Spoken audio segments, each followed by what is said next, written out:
We're confident we've implemented the most complicated weather system ever seen in a racing game.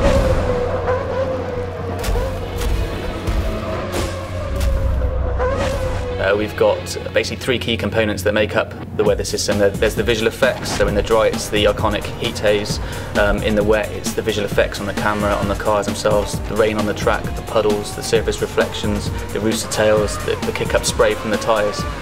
The second aspect of it is the simulation, so how those visual effects tie into the track simulation. So in the dry, for example, we're going to start off with a green track, so it's basically got no grip levels, and as the sessions evolve, the grip levels build up, so your lap times get faster. Marbles form offline, so if you get off the racing line, it's very, very slippy and treacherous out there, and you can also sort of blister and damage your tyres. On the flip side, in the rain, the marbles actually wash away, and the track surface actually knows how wet it is. So this gives us a very interesting angle from the gameplay point of view. You need to have the correct tyres on. The different tyres have got different levels of grip, different operating temperatures, different tyre compounds, disperse different levels of water. So the third part of the weather system is actually the effect it has on the gameplay. So we've got the visuals, we've got the simulation, and now how does it actually tie into the car handling?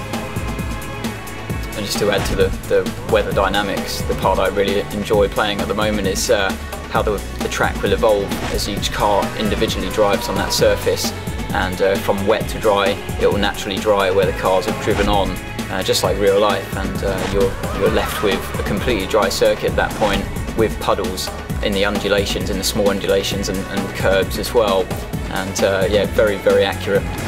You'll actually find that the gamers on wet tyres on the drying track will try and seek out those puddles to cool their tyres and stop them from damaging. So it's all about the sort of strategy elements at those points where the track's changing from wet to dry. When you're in the car, you've really got no idea what the weather's doing, but the teams back on the pit wall, they know by the radar where the weather is coming in from and how long it's going to last.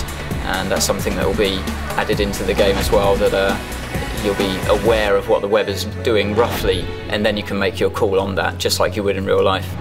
The weather system is set up to be completely dynamic for career. It changes over time. So you go to Spa, a typically very unpredictable track. You need to be prepared to alter your car balance as the race weekend progresses, so that when you're heading towards that Sunday race day, you think you've got a car set up that is going to be balanced for the predicted weather conditions. So players can be going along outside the points, and maybe they make a gamble, the clouds come in, the sky's darken, and maybe you preempt that the rain's going to come there and you change your tyres early, or vice versa, it's raining and it's beginning to dry and you take a gamble, maybe a lap too early, that you're going to switch onto the dry tyres or the intermediate compound, and we're really going to get those sort of grey windows, and the player choice is going to be critical at those stages. It just changes the attitude of the car completely in terms of driving in the dry or fully wet or partially damp track. It brings that new element of launching a multiplayer game with Monaco in a heavy downpour, or Monaco in the sun, or Monaco when the rain just starts coming down. I prefer to play those kind of scenarios because it changes the attitude of the car. And I far prefer to be doing that rather than switching tracks into reverse or playing point to point and so on and so forth. I mean, it's a huge team, it's a huge effort that's going into this title, and to be able to play a creative part in, you know, picking the avenues that we're going to follow when it comes to Formula 1 is a huge deal to me. It's about making the game that I've always wanted to play.